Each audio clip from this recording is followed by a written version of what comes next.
Portugal ദേശീയ ടീമിലെ സഹതാരം Diego ജോട്ടയുടെ വിയോഗം വിശ്വസിക്കാൻ സാധിക്കുന്നില്ലെന്ന് സൂപ്പർ താരം ക്രിസ്ത്യാനോ റൊണാൾഡോ.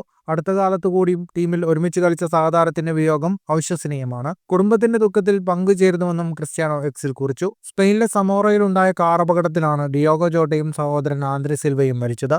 ഇത് വിശ്വസിക്കാൻ സാധിക്കാത്തതാണ്. ഞങ്ങൾ ഈയടുത്തും ദേശീയ ടീമിൽ ഒരുമിച്ചുണ്ടായിരുന്നു. ഈയടുത്താണ് നിങ്ങൾ വിവാഹിതനായത്. നിങ്ങളുടെ കുടുംബത്തിനും ഭാര്യയ്ക്കും കുട്ടികൾക്കും എൻ്റെ അനുശോചനം അറിയിക്കുകയും അവർക്ക് ലോകത്തിലെ എല്ലാ ശക്തിയും നേരുകയും ചെയ്യുന്നു. നിങ്ങൾ എപ്പോഴും അവരോടൊപ്പം ഉണ്ടാകുമെന്ന് എനിക്കറിയാം. ഡിയാഗോ ആന്ദ്രെ, സമാധാനത്തോടെ വിശ്രമിക്കൂ. ഞങ്ങളെല്ലാവരും നിങ്ങളെ മിസ് ചെയ്യുമെന്നും റൊണാൾഡോ കുറിച്ചു.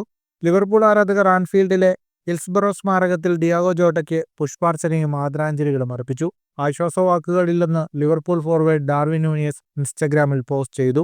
കളത്തിലും പുറത്തും നല്ല കൂട്ടുകാരൻ എന്ന നിലയിൽ ജോട്ടയെ മനോഹരമായ പുഞ്ചിരിയോടെ എപ്പോഴും ഓർക്കുമെന്നും നൂനിയസ് കുറിച്ചു.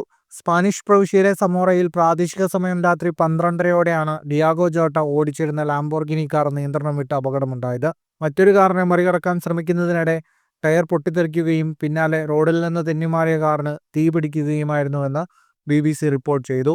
കത്തിയ കാറിൽ നിന്ന് രക്ഷപ്പെടുക എന്നത് അസാധ്യമാവുകയും ദാരുണ ദുരന്തമുണ്ടാവുകയും ചെയ്തു. അപകടത്തിനു പിന്നാലെ സ്പാനിഷ് സിവിൽ ഗാർഡും സമോറയിലെ അഗ്നിരക്ഷാസേനയും വൈദ്യസംഘവും എത്തിയെങ്കിലും താരങ്ങളെ രക്ഷിക്കാനായില്ല.